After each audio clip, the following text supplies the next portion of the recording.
কথাতেই নাকি আছে আপনের চাইতে পর ভালো। এটা কিন্তু আমি বিশ্বাস করি। আসসালামু আলাইকুম। Welcome back to my channel. চলে আসছি আরেকটি নতুন ব্লগ ভিডিও নিয়ে। তো ভিডিওটি শুক্রবার সকাল থেকেই করেছিলাম, ছুটির দিনের ভিডিও। তো রান্না করতে এসে দেখলাম যে হলুদ শেষ, তাই হলুদ একটু বেটে নিলাম।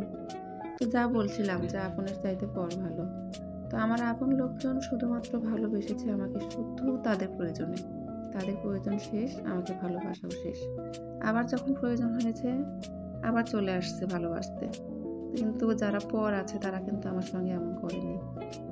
তারা আলহামদুলিল্লাহ আমাকে সবসময় ভালোবেসেছে।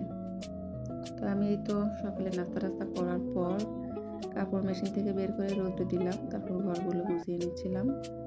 তো আমি যখন একটু ছুটির দিন বাসায় থাকি তখন কাজ করার সময় একটু গোপাল ভাঁড় দেখি আর কাজ করি। তো আমার মতো এরকম কে কে করেন একটু কমেন্টে জানিয়েন। তো যা বলছিলাম যে পর মানুষই আমার কাছে ভালো, তাদের ভালোবাসা অনেক পেয়েছি আলহামদুলিল্লাহ। এই যে দেখেন এখানে সামান্য কিছু হলেও কিন্তু আমার কাছে অনেক বড় কলা আর আমটা পাশের রুমে ভাবি দিয়েছে। উনি বাড়ি থেকে যা কিছু নিয়ে আসে আমাকে দেখে কখনোই খায় না। আর এই পেঁয়াজটা এটাও আর এক ভাবি দিয়েছে। তো এই যে ভালো পেঁয়াজগুলো আলাদা করে রাখছি, এগুলো ভালো। ওনার বাড়ি পাবনা। তো পাবনার পেঁয়াজগুলো ভালো হয়, অরিজিনাল পেঁয়াজ হয়, এটা আমরা জানি সবাই। তো যেগুলো কদম পেঁয়াজ এগুলো রেখে দিব আলাদা করে, এগুলো আগে খাবো। তা আমি আসলে পেঁয়াজ চিনতাম না ওইভাবে, আমার শাশুড়ি আমাকে চিনিয়েছে, কারণ আমার শ্বশুর বাড়ি পাবনা। তো আপনারা কিন্তু আমার মনে করবেন যে হয়তো তারা আমাকে এইসব দিয়েছে জন্য আমি ভালো বলছি।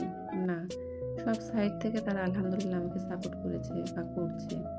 এত কিছু বলতে গেলে তো ভিডিওটা অনেক লং হয়ে যাবে। তো আমি ওগুলো কাজটা সারার পরে রান্না করতে চলে আসছি। সব কিছু বেটে নিয়ে রান্না করলাম। ছুটির দিনে একটু চেষ্টা করি বাটা মশলা দিয়ে রান্না করতে। তা আমার তো জানা মতে যে সবাই বাটা মশলার তরকারি খুব পছন্দ করে। তো আদা, রসুন, হলুদ, মরিচ, ধনে, জিরে সব কিছু বেটে নিয়ে রান্না করেছি। একটু মুরগির মাংস রান্না করলাম তো, তাই অল্প একটু বেটে নিলাম। তো এর ফাঁকে একটু বলে নিচ্ছি, যারা ফেসবুক থেকে ভিডিওটি দেখছেন তারা একটু লাইক কমেন্ট করবেন। আর যদিও জানি শেয়ার করবেন না, তারপরে একটু রিকোয়েস্ট করছি, পারলে একটা শেয়ার করে দিন প্লিজ। যারা ইউটিউব থেকে দেখছেন তারা একটু সাবস্ক্রাইব করেন আর পাশে থাকা বেল আইকনটা একটু চেপে দিন, যাতে করে আমি যখনই কোনো ভিডিও ছাড়ি সঙ্গে সঙ্গে নোটিফিকেশনটা আপনার কাছে চলে যায়। এই কাজটি যারা অলরেডি করে ফেলেছেন তাদেরকে আমি থ্যাঙ্কস জানাচ্ছি। তো এখন এই যে রান্নাটা মোটামুটি আমার শেষের দিকে। আমি আজকে একটু অন্যভাবে রান্না করলাম মুরগিটা। মাংস আমি সবসময় মাখিয়ে রান্না করি, হাতে মাখিয়ে। আমার কাছে ওটাই বেস্ট মনে হয়। তো একটু আলু দিয়ে দিলাম, আমার ছেলেমেয়ের একটু আলু পছন্দ, মাংস মানেই আলু হবে, আমারও ভালো লাগে।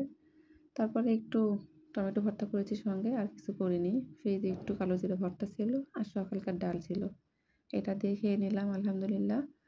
তো এতক্ষণ যারা আমার সঙ্গেই ছিলেন তাদেরকে অনেক ধন্যবাদ, আর আমার ভিডিওর ভুল ত্রুটিগুলো মার্জনা করে দিবেন। আল্লাহ হাফেজ।